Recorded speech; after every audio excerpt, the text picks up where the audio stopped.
বিকেল 4টে থেকে 5টা ভিজিটিং আওয়ার্স। দুপুরবেলা একটু বাড়িতে গেলাম, গিয়ে ফ্রেশ হয়ে কোনো রকমে খেয়েই চলে এসেছি ছুটে পড়ে।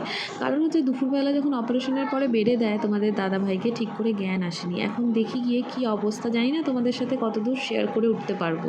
তো এখন ঘড়িতে বাজে সন্ধ্যে 7:30। তোমাদের দাদাভাই এখন মোটামুটি ঠিকই আছে, একটু ইউরিনের প্রবলেম হচ্ছিল, ইউরিন হচ্ছিল না। তো নার্সের সাথেই কথা হয়েছে, ডক্টরের সাথে সেমন কথা হয়নি। এখন ওয়েটিং মানে ওপিডিতে বসে আছি ডাক্তারের সাথে।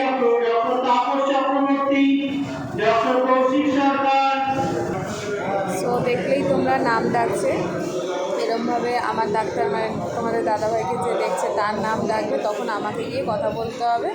কালকে তো যেতে যেতে রাত্রি 9:30 হয়ে গেছিলো বাড়িতে। আজকে কখন যাব জানি না, আজকে কথা বলতেই হবে ডক্টরের সাথে। তো চলো আবার কালকে তোমাদের সাথে দেখা হবে। সো এখন ঘড়িতে প্রায় 8টা বেজে গেছে। আমি এখন হসপিটালের বাইরে দাঁড়িয়ে আছি। তো ডক্টরের সাথে কথা কমপ্লিট হয়ে গেছে, অপারেশন সাকসেসফুল, এবং হচ্ছে তোমার স্টোনটা তো দিয়ে দিয়েছে, এবং গল ব্লাডারটা বায়োপসির জন্য গেছে।